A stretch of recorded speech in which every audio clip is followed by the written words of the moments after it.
Good morning, Professor Ken. Yeah. Would you like to tell us about your work in Gujarat on property rights in India? Yes, I've been very fortunate to have twice gone to Gujarat and worked with the people in Sagai village. Actually, ARCH, the Action Committee for Research and Health in Gujarat, they've been trying to help the farmers there to establish title to their land, and it has transformed their lives. The very fact that they can demonstrate that this is their land has caused the authorities to back off and treat them with greater respect. I found that the farmers were most impressed that it went from being kind of beaten and abused by officials to being treated by an invitation, please won't you sit down and have water. You know, the basic signal of dignity. And this entitlement to the land means that they can have an incentive to transform it. They can put in rivers and put in canals and irrigation. They can protect their crops from wildlife, and they can build their houses. They've earned an income that's allowed their children to go to schools in the cities in the region. It's been a transforming event for them. So much so that I'm convinced that the establishment of property rights for farmers is one of the most important advancements for the development of less developed economies. Wow, that's very interesting work that you're doing, because titles has been a very important problem, a big significant problem in India, because not all records are in one language and not all records are digitized yet, and several such issues, because we are an ancient country with, we have just come together and all of that. This has been advanced by the technology of Google Maps, which maps it, and GPS handheld devices. For $1 cost in training and equipment, they've been able to establish the titles for each and every farm. So the farmers have been transformed in this area, and it's spreading rapidly to other farms around that see the tremendous advantages. And this is because of the technology that's made this possible.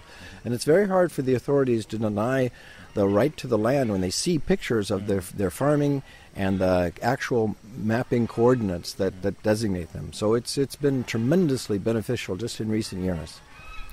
That is so wonderful and very inspiring. How many farmers have benefited so far about this? I understand that it's about 120,000 farmers that have already been benefiting by this. Even if the government has pushed back on some of the cases, they're pending, and even a pending application for registration means that they now have security in their land. The authorities have to leave them alone. And that has greatly inspired them to develop the land and the livestock and the crops that they were not allowed to before. I mean, they were kind of abused, not kind of abused, they were seriously abused before that by the authorities. But now the authorities have to treat them as true individuals with dignity and respect. That's wonderful, that's wonderful. Also, I can imagine now that since they have, even if their applications are pending, they have an asset that they can trade in, right? So they are able to exchange some of the lands with something. Well, or the tribal laws don't allow. These forestry lands, they're not allowed to sell them. And there are certain restrictions on what they can cut down, for example. But it allows them to develop it unimpeded. In other words, they can produce and develop their own land without the fear that the next day some official is going to come with a bulldozer and knock it down or arrest them. They have much more personal security. Now, if they cannot exchange it, and they already had the land in any case, and they could have developed it even without the title, why is it so important? Because they cannot in any case dispose of the land. Or is it that without the titles they were not even given access to the lands?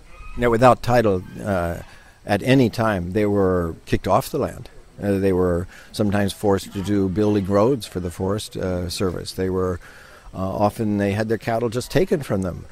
And with the ARCH organization, they were able to push back with legal advice, because the head of ARCH, Trupti Mehta, and Ambrish Mehta, the engineer and the lawyer, they combined these talents to give strength and power to the numbers of farmers that were abused. And now they're greatly reformed. I've been there, and I've seen the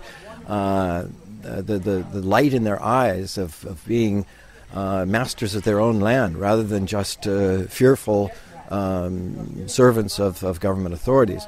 This actually started under the British colonial system, where they nationalized these forest lands, and then they turned it over to the government's forestry department.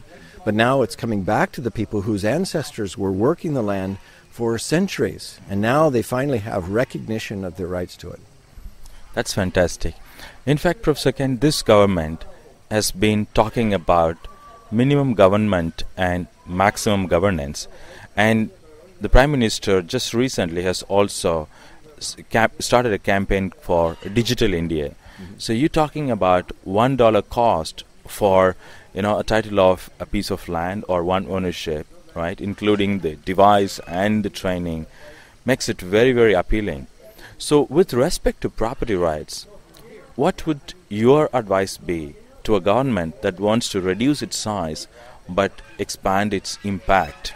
This unleashes the power of the marketplace and individual action.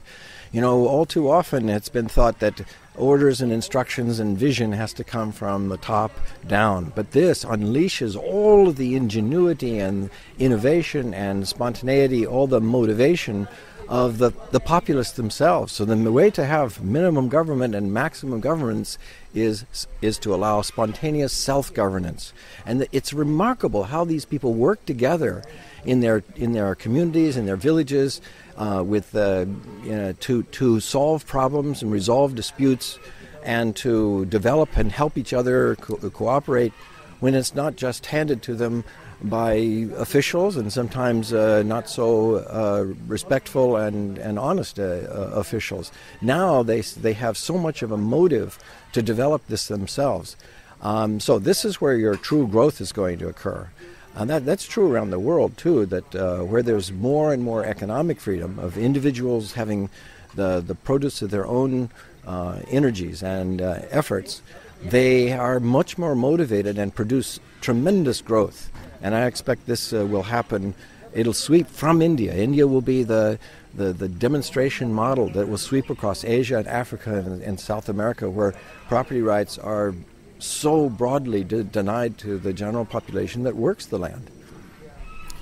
So one of the important or most significant concerns when it comes to property rights is how just a handful of people are able to derail a huge public welfare project, right, such as building a dam or building a special economic zone, right?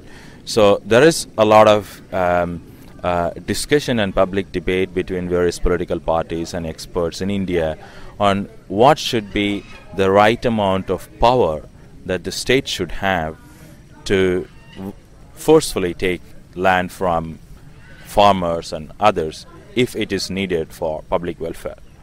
What would be your solution to such a system? Okay, I'm first of all, when people say that a government project is being designed for the public welfare, a skeptical flag goes up in my mind, because all too often some very powerful cronies of the officials inside have convinced them this is going to benefit us, and you've got the weight of media behind you and the power and authority of government, so you're just going to push your weight around. A lot of times people just give up to the government because they feel powerless against them. But I have this belief that if you can't take my property, that I can't ask, then you can't ask the government official to take my property either. If it's wrong for you to take my property against my will, it's wrong for others to force me to take it, because you will use the government for all kinds of things that aren't really for government purpose, but they're couched in those terms. We in Hawaii have this big issue too, how influential sectors have persuaded everybody that a railroad is necessary, and everybody must give their property and their money for this.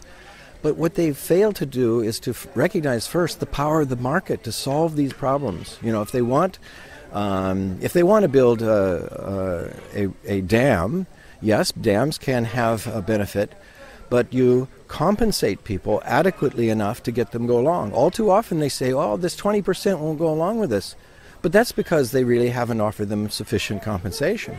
And there are a lot of ways you can influence. You could say, "Well, we'll give everybody more compensation then." And that happened in the With Arch, their earliest projects to help develop a dam in their region in Gujarat, they found that, well, the farmers, when they were offered good land at a much better place, closer to the villages, to the transportation centers, they were willing. But if you offer them dirt and just push them around and say, well, the dam is more important than you, then of course they're going to be resentful of it. So you have to really, really offer generous compensation if you feel the benefits to the general community are going to be great.